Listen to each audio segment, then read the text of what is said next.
Bonjour à tous, on se retrouve aujourd'hui pour que je vous présente mes résultats sur le bilan de 6 mois et donc je vais faire ce format en 3 petites étapes. Tout d'abord vous montrer sur les 5 idées d'action intéressantes que je vous ai présentées, vous pouvez aller voir la vidéo, là où je suis rentré et mes performances sur le mois de mars. Ensuite je passerai aux performances du mois de mars 2021 et ensuite je vous présente mes résultats sur les 6 mois. Voici pour Verizon le graphique sur les 6 derniers mois. Je suis personnellement rentré là tout début février 2021 sur cette petite montée. Vous voyez que globalement, bon, il y a eu des baisses, mais ça a bien progressé. Pour vous montrer sur le max, bien sûr, hein, ce n'est que profiter d'un momentum pour faire ces petites baisses, mais si vous visez du long terme, vous voyez que depuis 2010, ça a bien augmenté. Concernant Intel, ça fait beaucoup plus longtemps que je suis rentré après la baisse de décembre, là, donc fin décembre. Et donc du coup depuis ça a vraiment pas mal progressé, très peu de baisse. De la même façon, si vous visez le long terme, là c'est un peu plus intéressant de jouer quand même les momentum sur ces dernières années, mais sur le long terme c'est toujours croissant.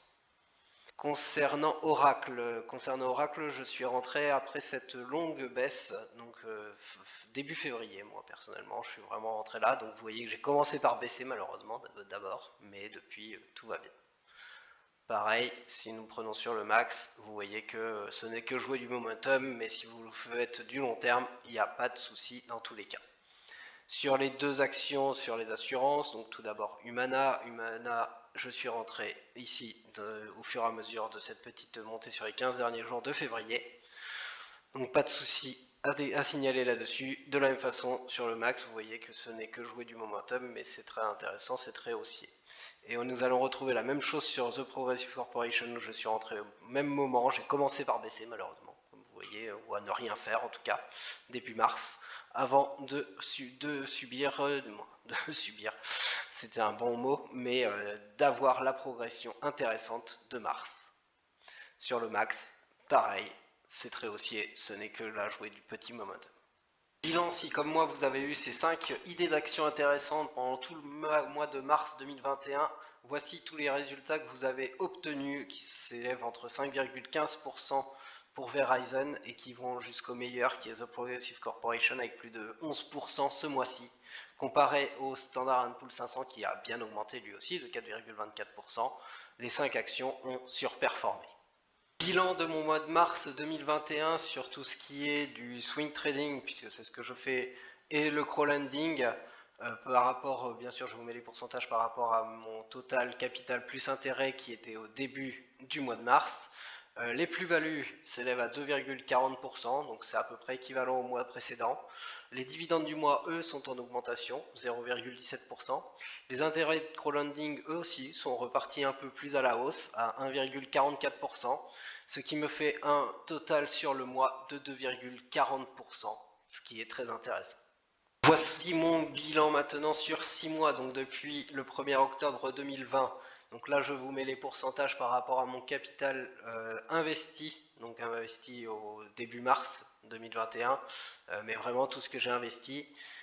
Au niveau de mes totales de plus-value, je suis à 13,69%, donc c'est une belle augmentation de mon capital en tout cas. Un total de dividendes de 0,59%, qui lui n'est pas très élevé, mais c'est pas mal, ça va me faire plus de 1% sur l'année si ça continue, sachant que je rajoute du capital tous les mois au fur et à mesure. Et vous voyez qu'on n'arrive pas tout à fait encore à 15% en bourse, mais probablement que pour le 7e mois, je vais réussir à passer ce 15%. Le total d'intérêt de crowdlending, là c'est totalement passif, je ne fais rien du tout, et il est complètement rond à 6%. Je n'ai jamais rajouté d'argent pour l'instant sur le crowdlending, mais ça risque d'arriver pendant les 6 prochains mois, et c'est même très très probable. Un gain total sur mon capital de 12,91% en 6 mois, ce qui est très intéressant et ce qui me donne la motivation pour continuer. Et vous devez avoir aussi cette motivation, et c'est ce que j'espère vous donner avec cette vidéo, pour pouvoir vous lancer de votre côté. Je termine en vous présentant la comparaison des différentes plus-values, dividendes et crowdlending, résultats de crowdlending et gains totaux sur les 6 mois, mois par mois. Vous voyez que depuis le début 2021, c'est quand même moins intéressant. Je suis quand même à plus de 2% à chaque fois sur les plus-values, hein, si on compte que les plus-values. Mais je n'ai pas subi les fortes hausses des élections américaines et de l'annonce du vaccin Pfizer de novembre notamment. Et donc les résultats sont quand même plus baissiers qu'avant, mais restent totalement intéressants.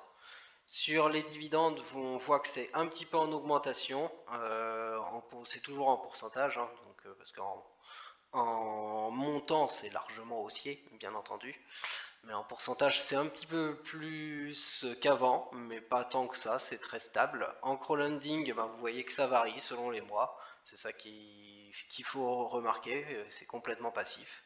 Ce qui me donne un total qui lui aussi varie pendant les différents mois, sachant que j'ai beaucoup plus d'argent en bourse que en crowdlending. Et du coup, ce gain total, et nous obtenons 2 mois de février et de mars qui se ressemblent comme deux gouttes d'eau. Voilà pour moi, je vous souhaite une bonne journée et je vous dis à très bientôt.